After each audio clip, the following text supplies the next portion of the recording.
तहरीक इंसाफ फैसला कुन मरहले की जानिब गामजन शाह महमूद कुरैशी की क़यादत में अरकान असम्बली आज स्पीकर कौमी असम्बली से मुलाकात करेंगे। उधर पीडीएम ने एक बार फिर टाल मटोल की पॉलिसी अपना ली।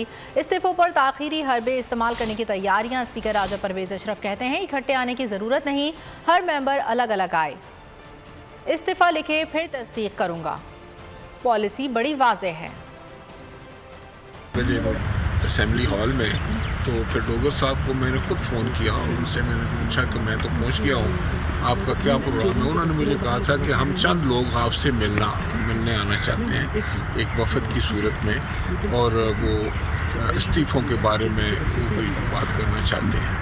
तो मैंने उनसे ये कहा था कि इस्तीफ़ों के बारे में तो एक पॉलिसी बड़ी वाज़ेह है कि हम आईन पाकिस्तान के पाबंद हैं और रूल्स एंड रेगुलेशन के पाबंद हैं। जो भी रूल्स कहते हैं, जो भी आइनी मामलात हैं, उनको उसी तनाजुर में देखा जाता है।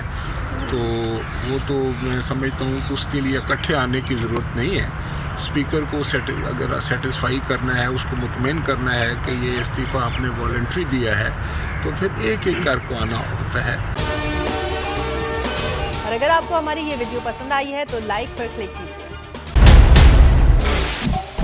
सबसे बड़े चैनल बोल न्यूज के एंकर मखदूम शहाबुद्दीन के प्रोग्राम अब बात होगी ने रेटिंग के तमाम रिकॉर्ड्स तोड़ दिए। मैं हूं मखदूम शहाबुद्दीन और आप देख रहे हैं अब बात होगी। 46% नाजरीन ने बोल न्यूज को देखा। सोशल मीडिया पर भी सबने ज्यादा देखा। सब्सक्राइब करें और बेल दबाएं।